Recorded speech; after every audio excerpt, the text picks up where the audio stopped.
Subscribe कीजिए हमारे channel को और बेल आइकन को प्रेस करके ऑल सेलेक्ट कर लें हमारे लेटेस्ट वीडियो हर रोज देखने के लिए। दोस्तों नमस्कार, आप सभी का हमारे इस YouTube चैनल में बहुत बहुत स्वागत है।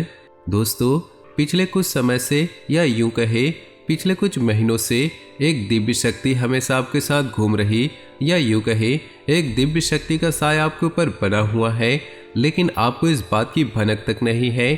जी हाँ दोस्तों, लेकिन इसका सबूत यह है दोस्तों कि आप विचार करके देखें, पिछले कुछ समय से आप कितने ही परेशान क्यों ना हो, लेकिन कहीं ना कहीं से किसी न किसी रूप से आपको मदद प्राप्त हो जाती है। जी हाँ दोस्तों, याद रखिए दिव्य शक्तियाँ जब हमारे साथ होती है तो हमारे साथ कुछ अनर्थ होने को होता है तो किसी न किसी को माध्यम बनाकर हमारी मदद करने के लिए भेज देती हैं। लेकिन दोस्तों हम आपको बता दें, आने वाले 3 दिन आपकी ज़िंदगी के बहुत खास दिन होने वाले हैं। आपकी ज़िंदगी में बहुत बड़े बदलाव होंगे और यह दिव्य शक्ति आपके ग्रहों के साथ मिलकर कुछ ऐसे योगों का निर्माण करेगी कि इन 3 दिनों में आप इतिहास लिख सकते हैं, कुछ भी हासिल कर सकते हैं। जी हाँ दोस्तों, लेकिन आपको इस दिव्य शक्ति की संपूर्ण सहायता प्राप्त करने के लिए कुछ 3 ऐसे काम हैं जो करने ही होंगे और ऐसी कुछ गलतियां हैं जिन्हें किसी कीमत पर नहीं दोहराना होगा। जी हाँ दोस्तों, तो वीडियो में बने रहिए हमारे साथ, वीडियो पूरा देखिए, हम आपको हर एक बात पूरे विस्तार के साथ बताएंगे। दोस्तों याद रखिए, वो इतना महत्वपूर्ण वीडियो आपको पूरे YouTube चैनल में कहीं नहीं मिलेगा। इस तरह के वीडियो बनाने में बहुत मेहनत लगती है और बहुत खोजबीन करने के बाद इतनी महत्वपूर्ण और रहस्यमय बातें निकाल कर लानी पड़ती है। हम आपसे बस इतना चाहते हैं कि अगर आप हमारे YouTube चैनल पर पहली बार आए हैं तो चैनल को सब्सक्राइब कर ले और वीडियो को लाइक कर ले, इससे हमारा मनोबल बढ़ेगा। तो चलिए दोस्तों वीडियो की शुरुआत करते हैं, लेकिन उससे पहले आपसे निवेदन है पूरे भक्ति भाव के साथ कमेंट बॉक्स में ओम नमः शिवाय अवश्य लिखे और वीडियो को एक प्यारा सा लाइक कर दे। भगवान भोलेनाथ आपकी रक्षा करेंगे। दोस्तों आपको बता दें, आने वाला अगला 3 दिन का समय आपके लिए बहुत ही महत्वपूर्ण समय होने वाला है। इस समय का आपको विशेष ख्याल रखना है और 3 ऐसे बड़े काम हैं जो आपको अवश्य करने होंगे। इससे यदि आपके जीवन में किसी प्रकार की बाधा है, कोई अन्य समस्याएं हैं तो वह दूर होगी। इस दैवीय शक्ति की संपूर्ण कृपा आपको प्राप्त होगी, फिर आपके जीवन में चमत्कार होने शुरू हो जाएंगे। दोस्तों आपको बता दें, आने वाला 3 दिनों का समय आपके जीवन का बहुत बड़ा समय होने जा रहा है। इस समय का आपको विशेष ख्याल रखना है और 3 ऐसे बड़े काम हैं जो आपको अवश्य करने हैं। इससे यदि आपके जीवन में किसी प्रकार की बाधाएं हैं, कोई अन्य प्रकार की बाधाएं तो वो दूर होंगी। इस दैवीय शक्ति की संपूर्ण कृपा आपको प्राप्त होगी, फिर आपके जीवन में चमत्कार होने शुरू हो जाएंगे।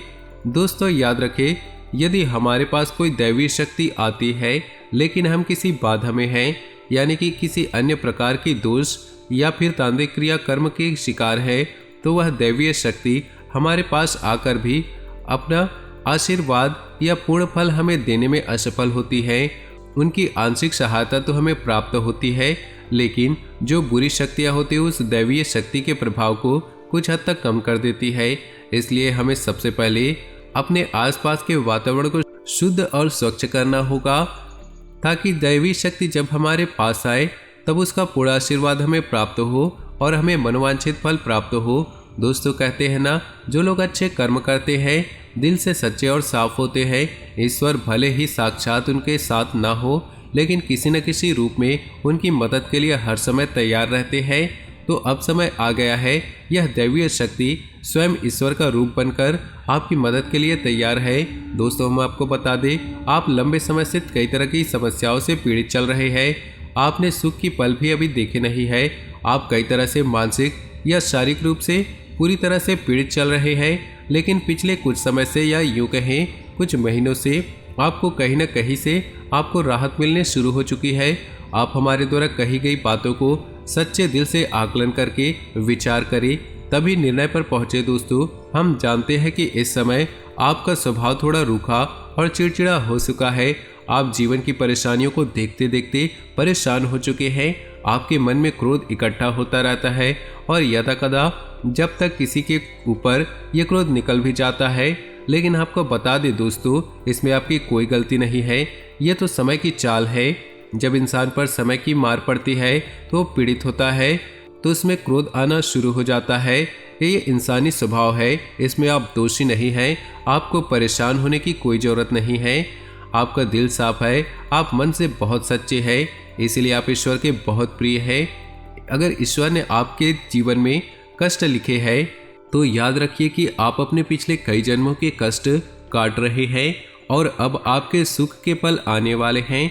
जी हाँ दोस्तों, जैसे कि घनी रात होती है उसके बाद ही दिन निकलता है, वैसे ही कष्टों के बाद आपके लिए सुखों के दिन आने वाले हैं। तो खुश हो जाइए और तैयारी करिए, अब आपके दिन बदलने जा रहे हैं। आपकी परेशानियों का, आपकी तकलीफों का अंत होने जा रहा है। दैवीय शक्तियाँ आपके साथ है, आपको उद्धार करने के लिए तैयार है। जी हाँ दोस्तों, इन सब के लिए आपको कुछ ऐसे काम अवश्य करने होंगे जिनसे आपके आसपास एक स्वच्छ ऊर्जा का आवरण तैयार हो जाए और दैवी शक्ति उन महायोगों का निर्माण कर सके जिससे आपको उसका संपूर्ण फल प्राप्त हो सके। और आपको कुछ गलतियां भी नहीं करनी है, नहीं आप उसी परेशानी या उसी समस्याओं से घिर जाएंगे और आपकी समस्याओं का अंत बड़ी मुश्किल से होगा। दोस्तों, हम आपको एक बात और बता दें, इस समय आपको बहुत सावधान और सतर्क रहने की आवश्यकता है, क्योंकि जब कभी हमारा समय बदलने होता है हमारी मानसिक स्थिति पूर्ण रूप से स्थिर नहीं रह पाती है। हम हमेशा कंफ्यूजन की स्थिति में रहते हैं जिसका लाभ हमेशा लोग उठाते हैं, यानी कि लोग हमारी मानसिक अस्थिरता का लाभ उठाते हैं। आप इस समय कुछ ऐसी मानसिक अवस्था में चल रहे हैं कि लोग आपका दुरुपयोग कर लेंगे, प्यार मोहब्बत में आपको फंसाकर मीठी मीठी चिकनी चुपड़ी बातों में आपका दुरुपयोग करेंगे, आपके धन दौलत या फिर आपका कीमती समय का शोषण करेंगे, आपको परेशान करेंगे। बदले में आपको कुछ भी नहीं मिलने वाले हैं, आप जहाँ के तहाँ रह जाएंगे। तो आपको अपनी बुद्धि स्थिर रखने की आवश्यकता है, ईश्वर में पूरी आस्था बनाकर रखनी होगी और लोगों के द्वारा जो भी बातें कही जा रही है या आपके लिए जो भी लोग व्यवहार कर रहे हैं उसके लिए आपको थोड़ा सा सतर्क रहने की आवश्यकता है। और आपको अपने जीवन के कोई भी बड़े फैसले लेने की आवश्यकता नहीं है। किसी भी निर्णय पर पहुंचने से पहले आपको थोड़ा सा समय देने की जरूरत है। कोई भी फैसले आप जल्दबाजी में लेंगे तो आप बहुत परेशान हो जाएंगे। तो दोस्तों, ध्यान से सुने, वो कौन से 3 काम है जो आपको अगले 3 दिनों में कर लेने हैं, जो आपको जितनी जल्दी हो सके कर लेना है, ताकि आपके आसपास का आवरण शुद्ध हो जाए, स्वच्छ हो जाए और यदि आपके ऊपर किसी प्रकार की बाधा है, कोई समस्या है तो वह भी दूर हो जाए। तो दोस्तों, सबसे पहला काम आपको करना है कि यदि आपके घर में किसी प्रकार की बाधा है या किसी ने आपके ऊपर किसी प्रकार का टोना या टोटका करवा रखा है तो उससे आपको छुटकारा प्राप्त करना है। और इसका सबसे सरल और सीधा उपाय रहना है, आपको एक नींबू लेना है। ध्यान से सुनिए दोस्तों, पूरी बात समझने का प्रयास करें, हम आपको सारी बातें विस्तार से बताएंगे। तो आपको एक नींबू लेना है और उस नींबू में आपको 7 लौंगे लगानी हो। लौंगे साबुत हो, फूल वाली हो। और जब आप नींबू में 7 लौंगे लगा रहे हो तो उस समय ओम क्लीम और यदि महिला है तो क्लीम ओम और मन में यह विचार करते रहे, कोई भी बुरी आत्मा, बुरी शक्तियाँ आसपास हैं तो वह आपसे दूर जा रही है, ऐसा ख्याल करते हुए यह नींबू तैयार करना है। और इसे पूरे 24 घंटे के लिए अपने घर के किसी भी कोने में गुप्त रूप से रख दे, किसी को ये बात ना बताए। और इस नींबू को रखने के लिए आपको किसी काले कपड़े का इस्तेमाल करें, किसी काले कोरे कपड़े में लपेटकर किसी भी कोने में रख दे, घर के रख दे। जी हाँ दोस्तों, और उसके बाद रात को जब सुनसान हो जाए, कोई आए जाए ना, तो उस नींबू को ले जाकर किसी भी चौराहे पर फेंकाए। ये एक बहुत ही शक्तिशाली और सरल उपाय है जो आपको किसी भी बुरी आत्मा से या बुरी शक्ति से छुटकारा दिला देगा। जी हाँ दोस्तों, और दूसरा उपाय ये आपको करना है कि आपको घर में एक नारियल आपको लेकर आना है। पानी वाला नारियल हो, हरा नारियल हो, हरा बेशक ना हो लेकिन उसमें पानी हो। और उस नारियल को बेहद सावधानी के साथ खोले और उसके अंदर लाल पुष्प डाल दे। जी हाँ दोस्तों, उसका पानी बाहर न निकाले, उसके अंदर लाल पुष्प डाल दे। जी हाँ दोस्तों, ध्यान से समझिए, लाल पुष्प डालने के बाद उस नारियल को लाल कपड़े में ही लपेटकर अपने घर के पूजा घर में रख दे। जी हाँ दोस्तों, और यह नारियल आपको अपने 7 दिनों तक अपने पूजा घर में रखना है। दोस्तों याद रखें कि नारियल को श्रीफल कहा जाता है, यानी कि यह माता लक्ष्मी का शुद्ध स्वरूप होता है। और यदि नारियल में पानी होता है तो उस नारियल को जीवंत माना जाता है, यानी कि माता लक्ष्मी का जीवंत स्वरूप है। और लाल पुष्प और लाल कपड़े माता लक्ष्मी का प्रतीक है, उन्हें अत्यधिक प्रसन्न है। तो आपको माता लक्ष्मी का स्वरूप मानकर इस नारियल को अपने घर में रखना है। 7 दिनों तक इस नारियल को अपने पूजा घर में रखना है। जी हाँ दोस्तों, और तीसरा काम आपको ये करना है कि इन्हीं 7 या फिर 9 या फिर 11 छोटी कन्याओं को, जिनकी उम्र 9 साल से कम हो, ऐसी छोटी कन्याओं को कुछ सफ़ेद रंग का खाने का देना है और सफ़ेद रंग का ही दान करना है। जैसे आप चावल की खीर, मीठी खीर खिला सकते हैं और उन्हें सफ़ेद रंग का रुमाल दान कर सकते हैं। यह उपाय भी आपको करना है, इससे आपका शुक्र मजबूत होगा और धन संपदा आपके घर में भर जाएगी, आमदनी के नए स्रोत शुरू हो जाएंगे। और यदि रुपए पैसे को लेकर किसी प्रकार की बाधा है, किसी ने आपकी लक्ष्मी का बंधन कर रखा है, तो वह सब खुल जाएगा और आपके घर में माँ लक्ष्मी का प्रवेश हो जाएगा। तो यह 3 उपाय आपको अवश्य ही करने हैं, निश्चित ही करने हैं। किसी भी हालत में चूक मत जाना दोस्तों, इतने बड़े मौके जीवन में बार बार नहीं आते हैं। अब आपको हम बताएंगे कि वो कौन सी 4 गलतियां हैं जो आपको भूले से भी नहीं करनी है। जी हाँ दोस्तों, आप कई बार इन गलतियों को दोहराते चले आ रहे हैं। अब आपको ये गलतियां नहीं करनी है। ध्यान से सुने कि वो कौन सी गलतियां हैं। तो सबसे पहली गलती आप करते चले आ रहे हैं, आपको नहीं करनी है, वह है कि आपको किसी महिला का अपमान नहीं करना है। अपमान से मतलब यह है कि आपको किसी के बारे में बुरा भला नहीं बोलना है। कितना भी क्रोध ना क्यों ना आए, कितना भी गुस्सा क्यों ना आए, आपको किसी भी महिला का भूले से अपमान नहीं करना है। महिला का कोई भी स्वरूप क्यों ना हो, आपको उसका सम्मान देना है। और यदि आप उसे सम्मान दे नहीं सकते तो कम से कम उसका अपमान बिल्कुल ना करें। जी हाँ दोस्तों, दूसरी गलती यह है, आपके दरवाजे पर जब कोई जानवर आए, खास तौर पर गाय या फिर कुत्ता, तो आप उसे अवश्य कुछ न कुछ खाने को दे। जी हाँ दोस्तों, कई बार आपके दरवाजे पर जानवर आते हैं और लौटकर चले जाते हैं। याद रखें दोस्तों, जानवरों के रूप में कई बार बड़ी शक्तियाँ हमारी परीक्षा लेने के लिए आती हैं, तो आपको ऐसे मौके हाथ से नहीं गंवाने चाहिए।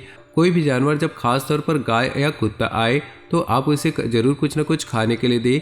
तीसरी गलती दोस्तों जो आपको बिल्कुल नहीं करनी है, आपको अपने समय के बारे में, यानी कि अपनी किस्मत और अपने दिन के बारे में रोना बिल्कुल नहीं है। जैसे कि हम कहते हैं कि हमारा समय ही खराब है, हमारी किस्मत ही खराब है, हमारा तो भाग्य ही खराब है। आपको यह शब्द कभी नहीं बोलना है। दोस्तों याद रखना कि जब हमारा अच्छा समय आने को होता है तो दिन में किसी भी वक्त हमारे जबान पर किसी भी वक्त सरस्वती का वास हो जाता है। और जब हम कोई बात बोलते हैं तो बात सत्य हो जाती है। बड़े बुजुर्गों का कहना है कि सोच समझकर बोलना चाहिए, क्योंकि पता नहीं दिन के किस वक्त अपनी जबान पर सरस्वती का वास हो जाए और हमारी द्वारा कही गई बात सत्य हो जाए। और यदि आपने ये कह दिया कि हमारा समय ही खराब है, भाग्य ही खराब है, और उस समय आपकी जबान पर सरस्वती का वास होगा, तो आपका भाग्य निश्चित तौर पर खराब ही हो जाएगा। जी हाँ दोस्तों, और चौथी गलती जो आप लगातार करते आ रहे हैं दोस्तों, वह यह है कि अक्सर देखा गया है कि आपकी राशि के जातक साफ सफाई के मामले में कभी कभी लापरवाही दिखाते हैं। जी हाँ दोस्तों, जैसे कि खुद की स्वच्छता तो रख लेंगे, घर की स्वच्छता तो रख लेंगे, पर दरवाजे पर बड़ी गंदगी को साफ नहीं करते हैं। तो याद रखें, यदि आपके घर पर चाहे दरवाजे पर क्यों ना हो, जरा से भी गंदगी पड़ी हो, जहाँ गंदगी पड़ी होती वहाँ माता लक्ष्मी की बहन दरिद्रता का वास हो जाता है। फिर माता लक्ष्मी किसी भी कीमत पर नहीं आएगी आपके पास। उम्मीद है वीडियो में बताई गई बातें आपको पसंद आई होगी। यदि आपके जीवन में हमारे द्वारा बातों से किसी प्रकार का भी अंतर आ जाता है, आपको लाभ प्राप्त होता है, तो हम समझेंगे हमारी मेहनत सफल हो गई। दोस्तों अगर हमारी बातें आपको अच्छी लगी हो तो वीडियो को प्यारा से एक लाइक जरूर करें और पूरे भक्तिभाव के साथ कमेंट में ओम नमः शिवाय अवश्य लिखें। आपका दिन शुभ हो, मंगलमय हो।